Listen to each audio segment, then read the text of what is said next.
You're on. Good evening. Welcome to Star Talk. I'm Ken Eccles, and we're happy to have you with us on the program tonight. We'd love to hear from you during this next hour. We have a phone line up there that you can call, well, the phone numbers up there that you can call. You can also email us at keneckleslive@gmail.com. So, phone or email, whichever works best for you. We hope you will use one of those to take part in the program tonight. And somebody already has emailed and said, Ken, I was at the parade on Friday and I was disappointed not to see Mr. Draper and his famous boat. I was looking forward to seeing it, but somehow I missed it. Was Mr. Draper not there?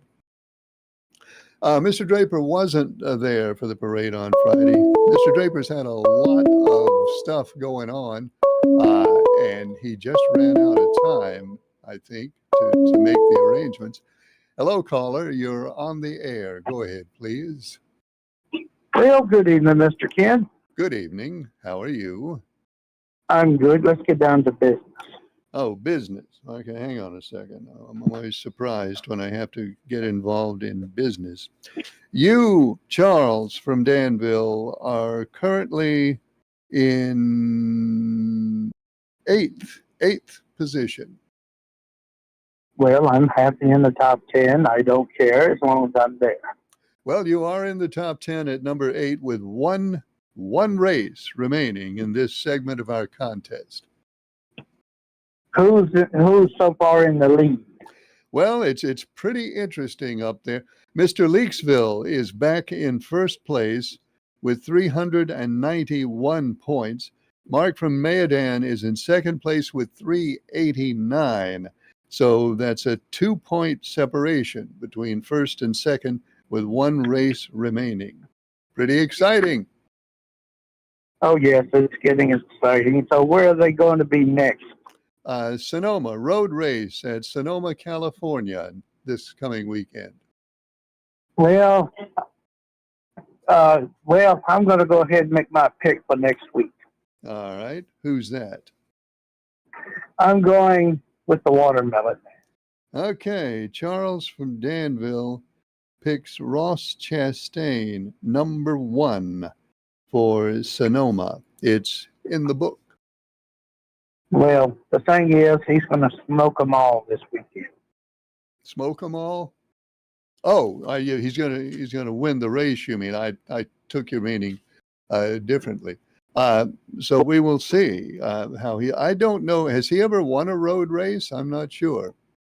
I'm not sure, but I have faith. That car's going to work pretty good this weekend. All right. So you have apparently some inside information. No comment. Good. It's best not to comment on things like that. Oh yeah, and I don't want to get things stirred up. I hate to hurt people's feelings. Well, certainly nobody wants to hurt anybody's feelings or break their bones. So let's try to avoid all of that. Oh come on! I still got to deal with that dude who makes me mad. Which dude is that? Well, the one I told you I had to go take to Chicago with and have a talk with. Oh, well, we don't really want to hear about that. Well, Mr. Kidd, y'all have a good evening. And to the rest of the field, y'all just take this one out, folks. Okay. Thank you. Bye, sir. Thank you. Not Mr. Danville, Charles from Danville takes the 1 Ross Chastain for Sonoma. So there's our first pick for the coming weekend.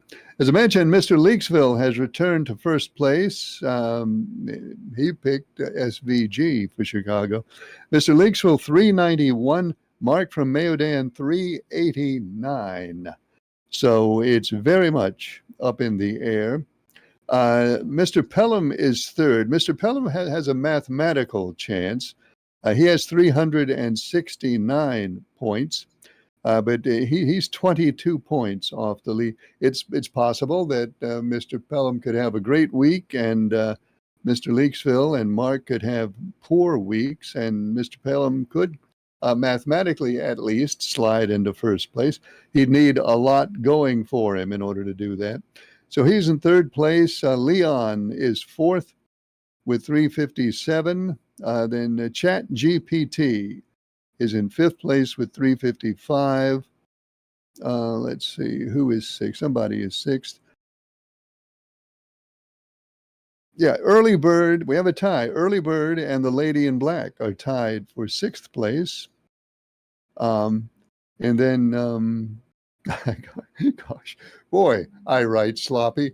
The older I get, the sloppier I write. In eighth place is Charles, as we mentioned, with 337. Mr. Draper picked the 24 for Chicago. That didn't work out real well.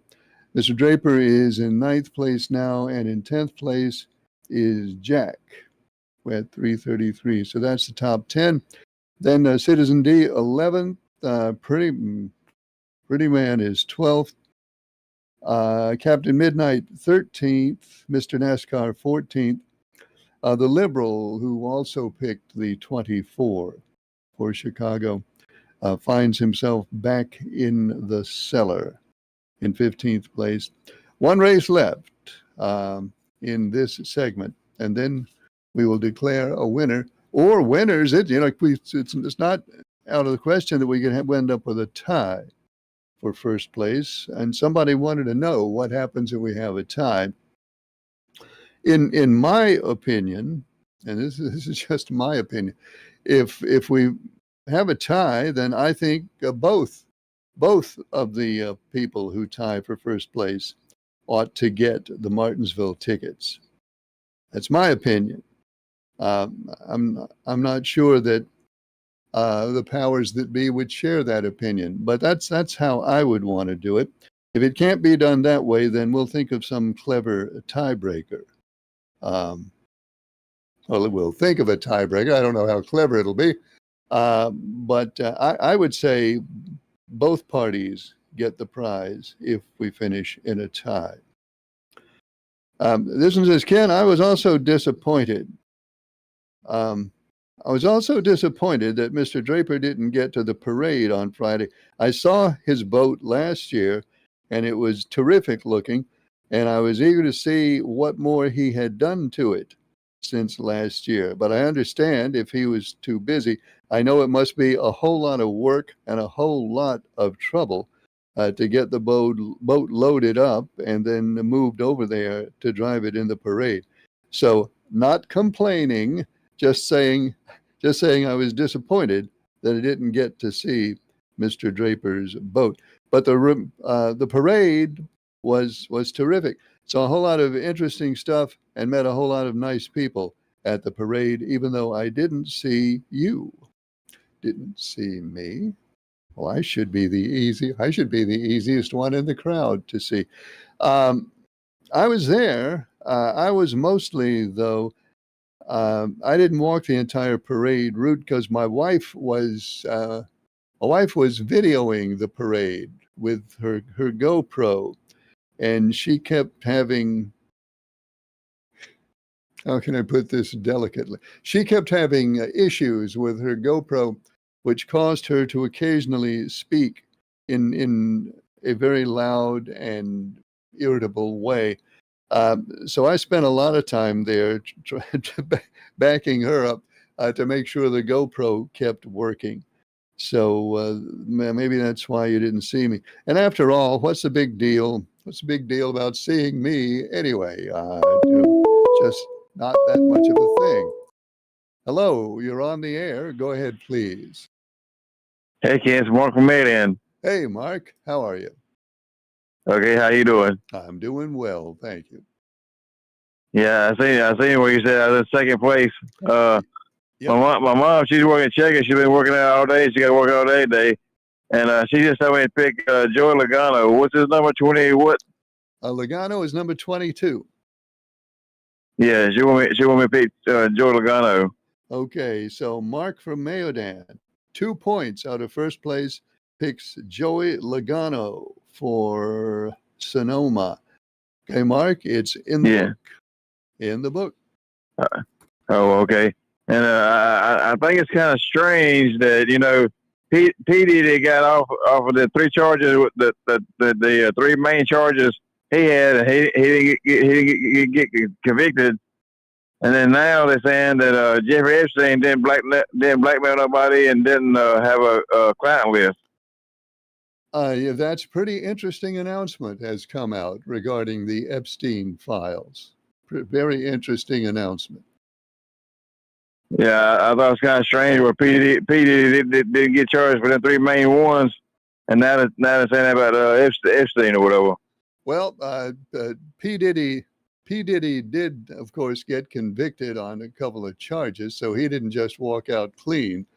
I think a lot of people are surprised at the Epstein thing after Attorney General Bondi had announced a couple of months ago that they had discovered a truckload of information about Jeffrey Epstein and his goings on, and now she says there's nothing to see here, folks. Just move along. Yeah, then they might not want to put it out there. There might be a reason why they don't want to put it out there. Well, I don't know, so I'm not going to guess about that. I'll just say a lot of folks are surprised.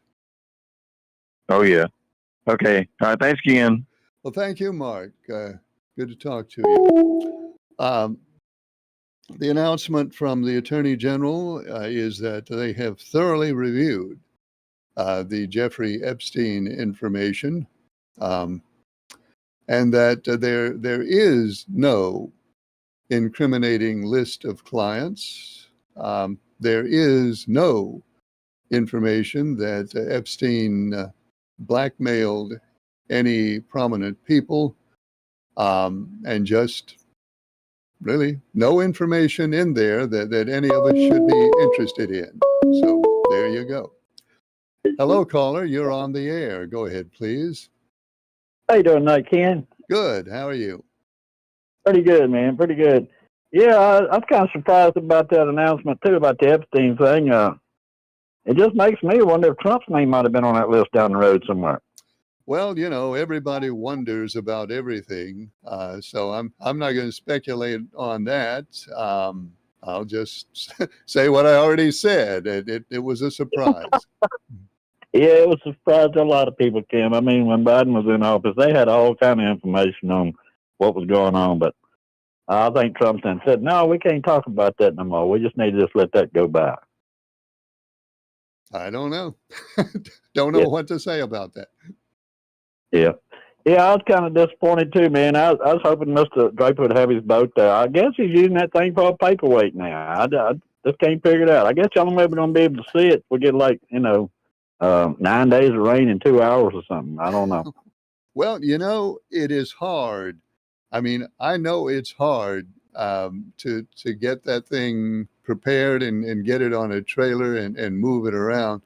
And he's real busy those last few days, and just didn't have a chance to do it. I was disappointed too because I haven't seen it since he got his new decals on the rudders, I think. But I know he wanted to do it, but it just didn't work out. Yep. I wonder if he got his medicine. I've known quite a few people that since Trump got in office, they were getting their medicine pretty good, but I don't know whether it's cuts to VAs or whatever's going on, but a lot of people's having difficulties getting their meds now. Well, he was pretty confident that he would get it, was my understanding from him the last time I talked. I know he was a little bit annoyed. Annoyed might not be a strong enough word. I know he was a little bit annoyed at his conversation with VA, but he said he was pretty sure he would get the medicine, and I hope he did. Yeah, I hope he did too. You need medicine, you need it. It's just that simple, Sure. Did you have any rain delays or anything last night? I mean, it really. Did you see down in Mebane where they had that big flood down in that area? I mean, it was terrible. Much less Texas. It was just, catastrophe in Texas. That's just a horrible, horrible tragedy in Texas. As far as Mebane, yeah, I saw that they had flooding in Mebane. I talked to somebody, well, didn't talk, communicated on the internet with somebody I know in Durham last night, and they were having just enormous amount of rain in Durham that they didn't expect. Here at my place, we had hard rain for about 10 minutes, I guess, but other than that, not too much. Yeah, I didn't have it much either, Ken. We might have had maybe an inch total for the whole night, but I welcome that because, like I told you, we've been kind of dry down this area, but I'm glad to see what we got. It looks like we're going to get some more on Wednesday, Thursday, and Friday. So I'll tell you this global warming, man, people don't believe in it and stuff, but, you know, when you can get 2 or 3 months rain in one night, that is just out of this world, you know? Well, it is, it's the weather. And there it is. We had, we are still in pretty good shape here. I guess what is kind of curious is there are places in the county where I think we're in good shape rain-wise, and then there are other places in the county, in fact, I guess where you are, where there's sort of a drought going on, and we're not that far apart. No, not really at all, Ken. Sure not. Yeah. Well, I see where President Taco today kind of kicked the can down the road on his tariffs. You think there'll ever be any tariffs implemented, or is it just, you know, just one of his threats too? I don't know. There are some tariffs have been implemented. I think we have a situation with the UK now where tariffs are in place, and then more recently with Vietnam.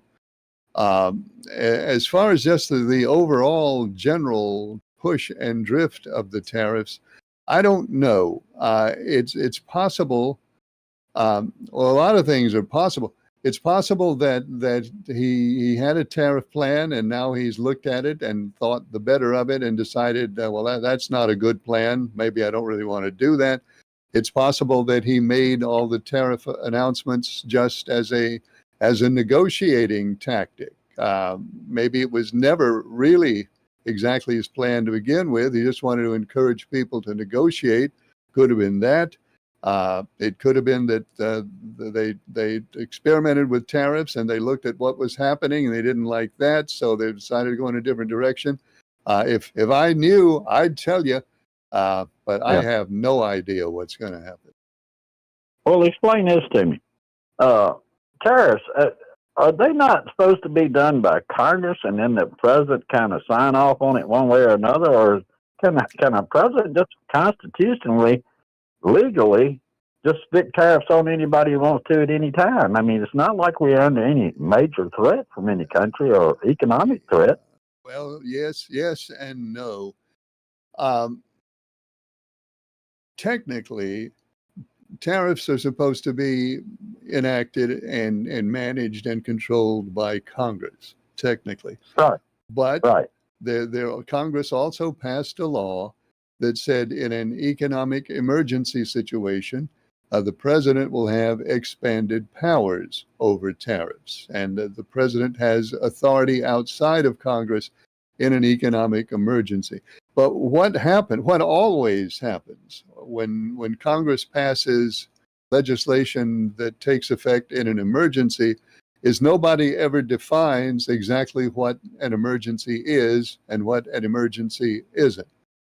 And the confusion, Congress really is responsible for the confusion because they didn't give any definite framework as to say when this happens and this happens and this happens, then there's an economic emergency.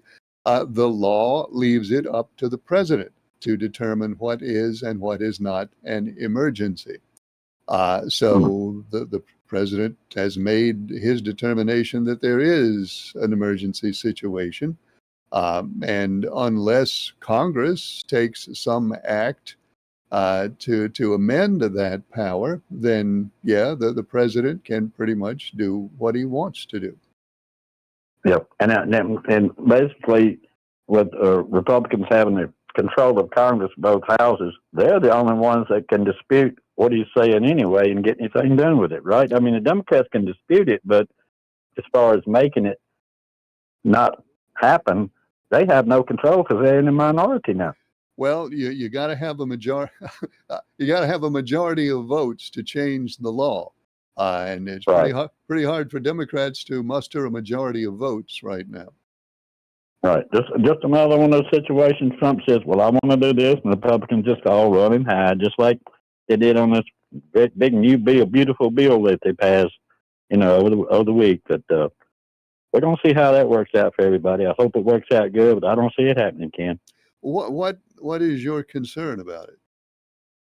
Well, I don't think if you take all those people off of Medicaid, how can that help? You're making cuts here and there and everywhere. I mean, people SNAP food, what are they going to do? I mean, it's a lot of veterans, Ken, a lot of people that needs those benefits, and they're not going to get them.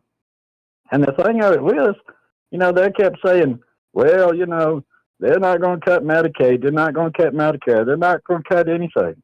But the real shocker to me is that this don't go into effect until after the next election in 2026. Now, is that not trying to hide something, maybe? Well, yeah, maybe.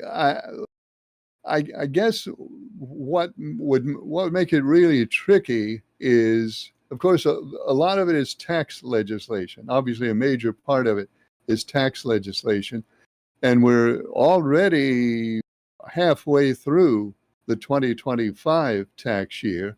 And a lot of people have made decisions about their finances and contributions and this and that, already made decisions and taken action based on what the tax law is now. And any changes that they make, there are not many changes to tax law, but there is one really big one. And it would be kind of clumsy to put it in effect in the middle of this tax year. So it waits until the beginning of the next tax year. So I guess it's reasonable to do it that way. Also, there is, as we've said, everything that happens in Washington has a political element to it. And maybe it is politically more comfortable to wait until after the elections as well. That certainly could be part of it. Well, the tax year, it really won't go into effect until basically January 2027. The whole year of 2026 is pretty much going to be in limbo till after the election. Well, you'll do your 2026 returns in 2027, but people who are making financial decisions based on the tax law will be making those decisions in 2026 under the tax law as it is for when they file their returns in 2027. So 2026, it shouldn't be in limbo. I mean, the bill will take effect January 1st, 2026, so everybody should know what the law is.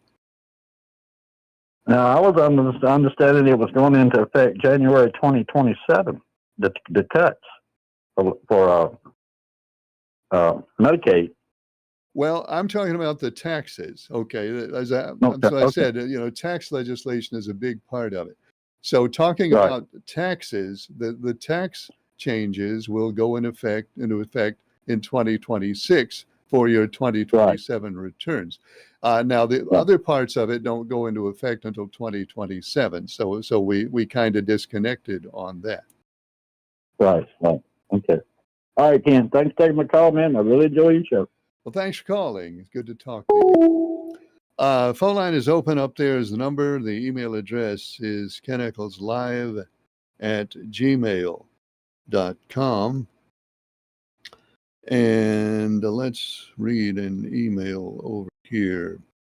Hello, Ken. This is Mr. NASCAR. Pretty exciting finish on this segment of our NASCAR contest. Unfortunately, I am not involved in anything exciting, considering that I am now almost in last place. Well, almost in last place, not quite. But since there is another race, and since I do want to finish as strongly as possible, give me the number 11 for Sonoma. Okay. Mr. NASCAR takes the 11 for Sonoma. So what do we got? We got Mr. NASCAR, the 11. We have Charles from Danville, the 1. And we have Mark from Mayodan, the 22 for the Sonoma race. And have an open phone line if you'd like to give us a call at that number or email us at keneckleslive@gmail.com. And I got my stuff blowing all over the place here because I hate to. I know it's crude. It's old-fashioned technology, but I have to have a fan. I have to have a fan running in here when I do this because it gets a little bit warm up here without that fan. So it's the fan that's blowing my stuff all around. Mr. Leaksville here. Give me the number 5 this weekend. SVG brought me back to first place. Happy to see him win. All right, Mr. Leaksville. Now this important stuff here. Mr. Leaksville is taking the 5. So let me get that written down. So Mr. Leaksville, first place, 391 points. Mark from Mayodan, second place, 389 points. Mark has the 22. Mr. Leaksville has the 5. So, and now the fates. The fates and NASCAR will now decide what transpires and who ends up in first place in this segment. It'll all be settled at Sonoma. Hello, caller. You're on the air. Go ahead, please. Yeah, good evening, Ken. Good evening. Real quick, with the big ugly bill as I see it, how much does it raise the national deficit? Well, according to the Congressional Budget Office, and they've had different forecasts with different numbers, but generally their forecast is about $500 billion added to the deficit by the bill over the next 10 years. This is a bill that's supposed to move us away from a deficit, right? No, it's not supposed. It's not supposed to do that. I mean, sometimes politicians say stuff like that, but nobody believes that. Now, all right. How many people believed him when he said these things weren't going to happen when he was running to be elected? Which particular things do you mean? Well, he stood on the statement that he'd reduce the deficit. He would balance the books. Who believed that? I don't know anybody. I'm not saying I don't know anybody who believed that. Maybe somebody did, but I'd be surprised. It'd been interesting to ask people that question as they were moving in to cast their vote, would it not? Well, yeah, I think it would have been. But you know what I think now? I think now we've come to the point where people understand that whoever runs for president is going to say that they're going to balance the budget, they're going to cut government borrowing, they're going to do all this. I mean, I think we just understand that candidates are going to say that, and I think we also understand that it's not going to happen. Well, I would argue the point that clearly about half the country does not clearly understand that. But, this is, at the end of the day, it's kind of fascinating, and tell you the truth. I look at this current administration and I go, some days it has the flavor of Andrew Jackson. Some days it has the flavor of Al Capone. And some days it has the flavor of Vladimir Putin. And that's the picture I see these days. What say you to that observation? I don't know. I don't even like to talk about politicians. But we have, we have a political system, and we have political parties, and we have political candidates that do not act in the interests of the country. The parties act in the interest of the parties.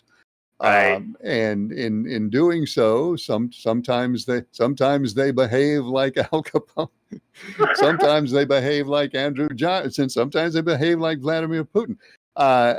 It's all in where you're standing and how you interpret it. But political parties behave in the way that they perceive benefits them the most.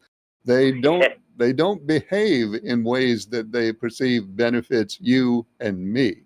They act to benefit themselves. I mean, this is not breaking news. I think everybody understands this. I hope. No, it's not. Yeah. I find a rhetorical question for you so you can move on from politics. Is there any hope on this planet that we could ever do away with the two-party system? Is there hope? There's always hope. There are a lot of countries don't have the two-party system. Right. What it's going to take in this country to get away from the two-party system is somebody with a whole lot of money, and a name might come up here in a second. Somebody with a whole lot of money and a whole lot of influence to battle against the Republicans and the Democrats, because right now the Republicans and Democrats control basically all of the political money, and they control all of the laws that govern political money and how campaigns are financed. But it would take a multi-billionaire with the desire to get a third party going to have any chance at all to do it. And so, there's a guy who says he's going to do it. But is he actually going to do it? I don't know. But he would be probably one of the only people who would have a chance at making it happen. Do I sense a little wink when you say that? Well, yeah, really. I mean, don't you think it's a winkable point? I mean, do you really think how much of Elon Musk's money and time and effort do you think he's really going to put into starting a new political party? Well, as I understand it, to amend the Constitution takes a whole lot of votes by both houses of Congress. Is that correct? Sure. Yeah. He'll be broke before he'll get those guys to vote out their own golden goose, if you will. But you don't have to amend the Constitution to start a third political party. Oh, I agree with that. I know there's more than two parties. What I'm saying is the Constitution says there's supposed to be a two-party system. How about we work towards a system where we don't have any political parties? People are simply elected by their district or their state, with no political aspirations to any party at all. You know what I'm saying? I don't think the Constitution says there'll be a two-party system. Oh, really? I don't think so. Huh. In fact, a lot of people in those days, many leaders said there shouldn't be any political parties, and I don't believe they put anything in the Constitution about a two-party system. Huh. Oh. Well, if that's the case, then it does make it easier with breaking up the two parties that are there, then, doesn't it? Yeah, maybe I need to go back and maybe I missed something in the Constitution. Well, I don't think that's in there. Maybe I misread or missed time, but I'm willing to accept your explanation of it. So at the end of the day, there's no law or anything that says there has to be a Republican or a Democratic Party. No. There's no law. It's not required by law. Oh. Well, but how do we... Here's the thing, though. The Democrats and the Republicans obviously make the law. And obviously the Democrats and the Republicans are going to make as many laws as they can to make it as difficult as possible for a third party to succeed. So that's where the law comes into it. The foxes guarding the hen house. Yeah, we got two foxes guarding the hen house, really. And I hope you have a good evening. Thank you.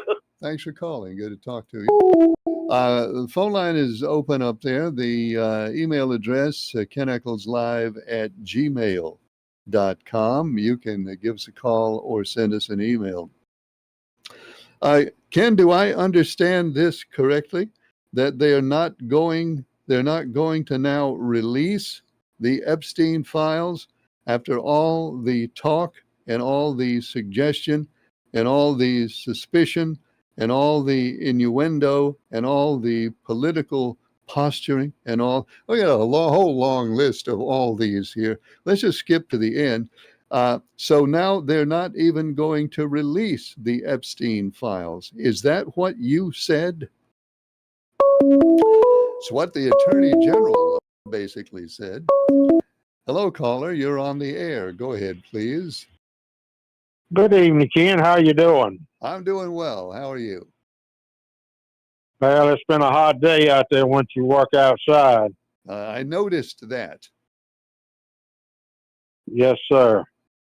But, yeah, I just like to make a comment first, and then I'm going to tell you my racing number.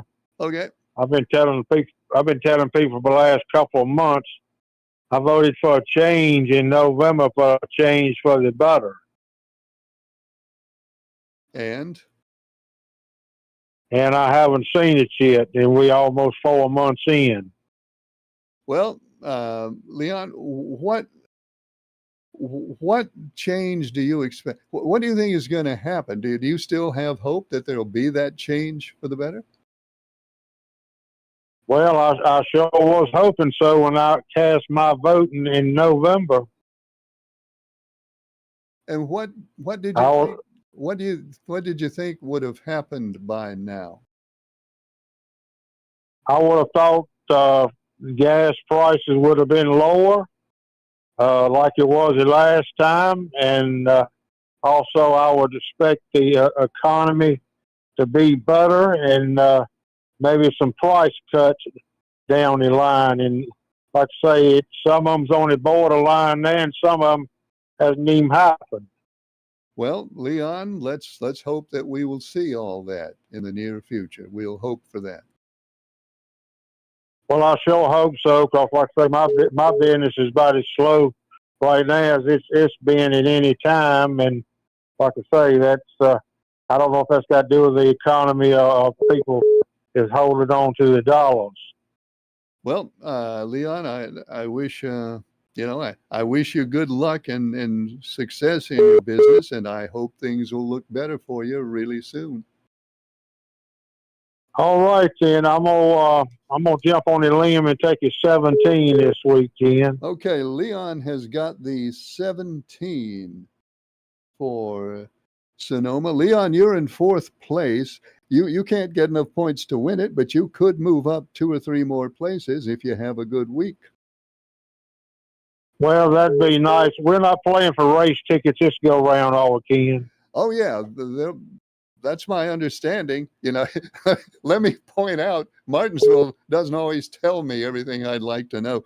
I believe the winners will have Martinsville tickets reserved. I do think that's what it is. Oh, I thought that was in the next round. That I thought we were just playing for movie tickets, and that like on this round. Okay, well now I may have my understanding is we'll have race tickets for this round and the next. It may be something else this round. Like I said, I'm as low on the totem pole as it gets, so I don't always know. But the winner will get something. I know that. All right then.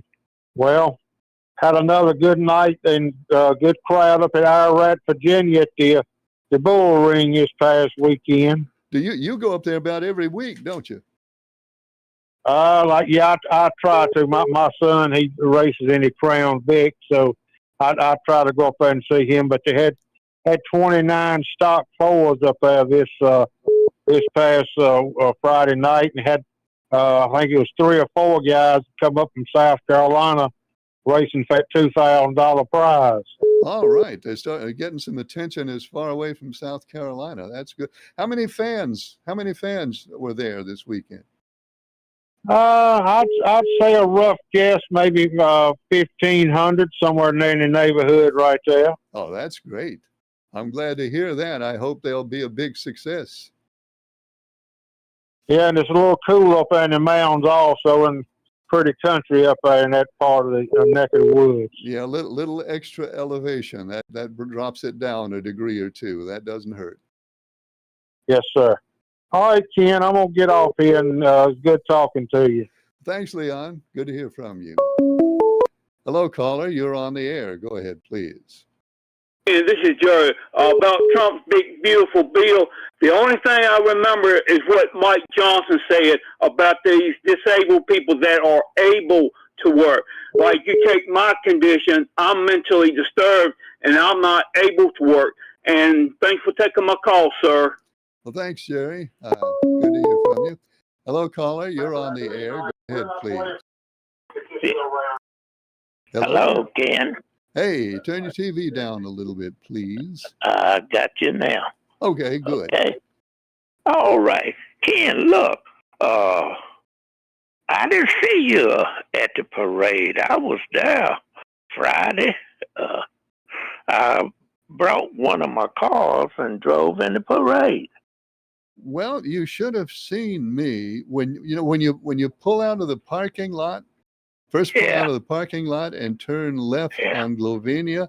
At that point, I was with my wife, working with her GoPro camera. I would have been on your left as you pulled out of the parking lot. Okay. Did you see a red muscle car? Oh yeah, I saw that. Okay, I was driving that. Well, I didn't realize it. We probably were within 8 feet of one another there, and neither of us saw the other. I'll say. All right, then. Yeah, it was a lot of people there. It was a nice parade, wasn't it? It was a very nice parade. I think a lot of people enjoy that every year, especially the kids. Grown-ups like it, but the kids really love it. Exactly. Look, Ken, I want to, is one misconception that I want to put to rest, please. Okay. And I'm going to say it, read it so that everyone can understand. But federal law prohibits, that where it means make it wrong, for federal dollars to be used for undocumented immigrants' health care. Right. Now, that's the law. So all cuts that will come from the bill in the legislature will be coming from American citizens. Okay, when they talk about how many people gonna lose the health care and all like that, and Medicaid and all, that will be coming from us, the people that live here. Okay. Okay. Now, one of the things that causes confusion, and I'm sorry to interrupt, but I'll let you continue. Go ahead. No. Medicaid dollars do go to households in some cases. Medicaid dollars do go to households headed by illegal immigrants if they have children, particularly if they have children who were born in this country. Children that were born here. Under the, at least right now, they are citizens. So it is true that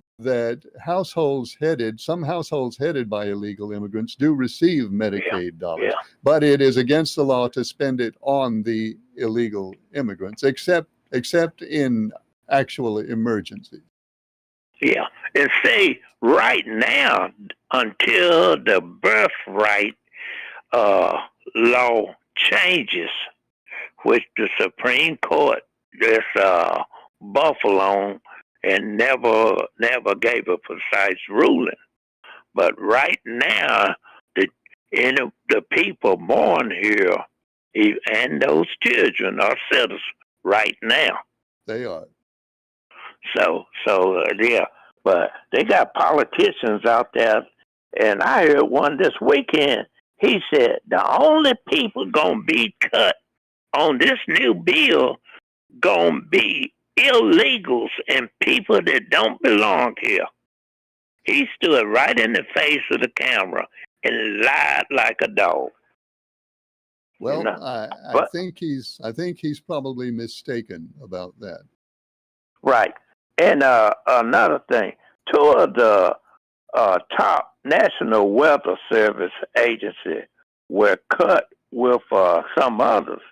And Texas complained about the lack of warning of the severity of this past storm.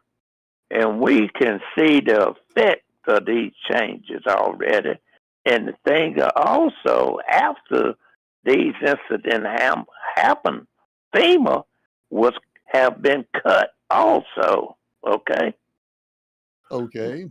Now, the National Parks and Recreation Agency, which govern our parks and our beaches, were cut also when Doge went around making the cuts. Okay. And now many beaches have no lifeguard on staff to work. And they have, some of the beaches have these signs, swim at your own risk. Okay. And see, there are many grandparents that take the kids to the beaches and they can't swim.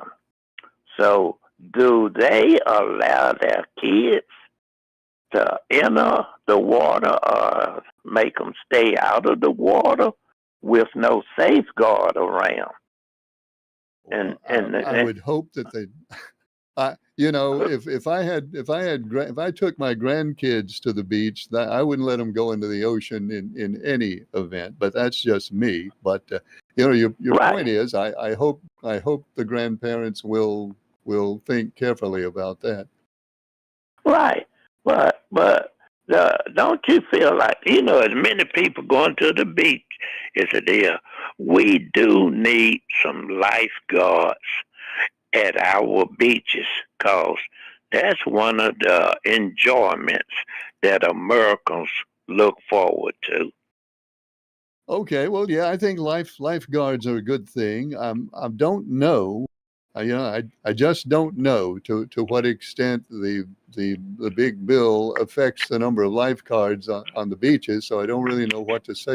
Well, these cuts, not the bill, but these cuts that Doge allowed, the administration allowed Doge to make, is greatly affecting people.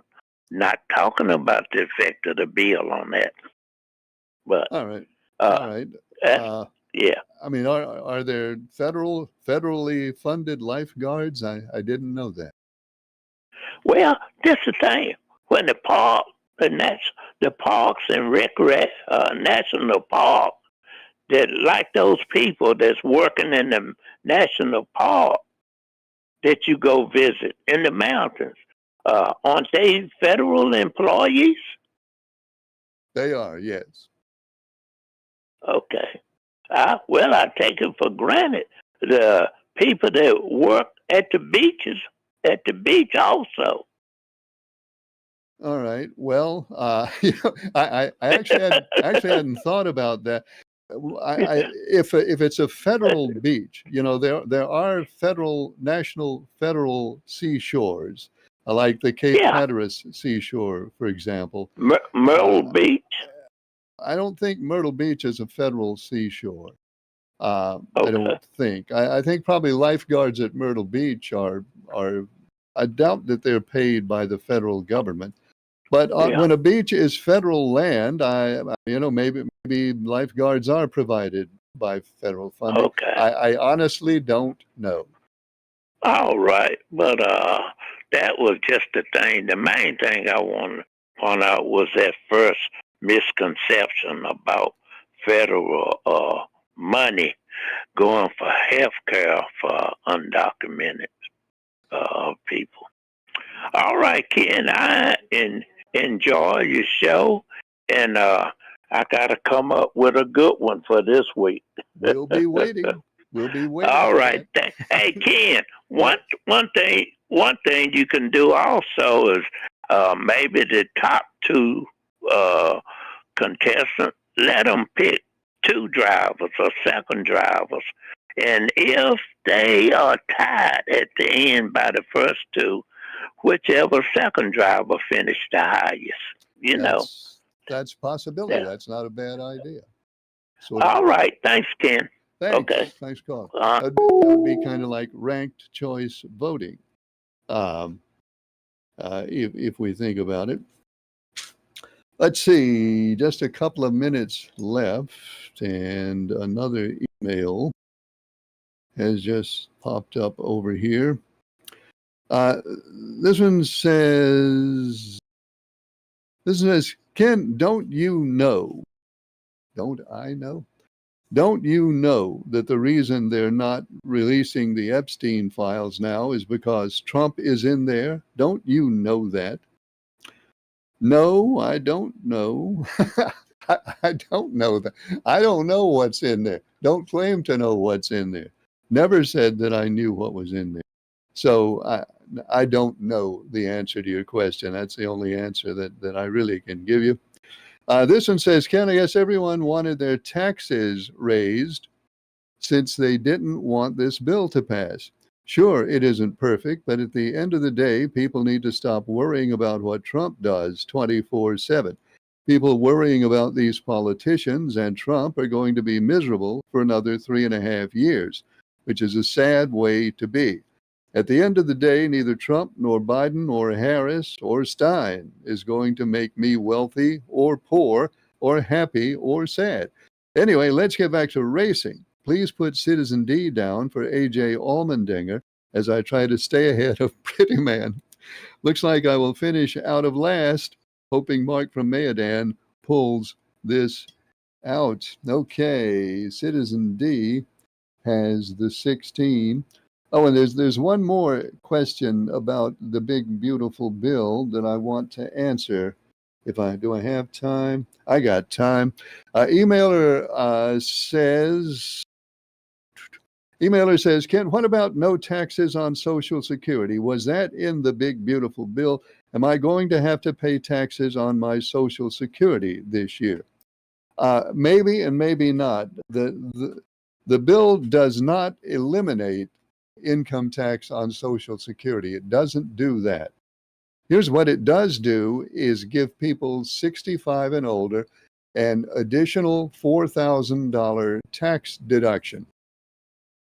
Now, if you are, and we won't go through all the income levels and all that right now because there's not enough time left.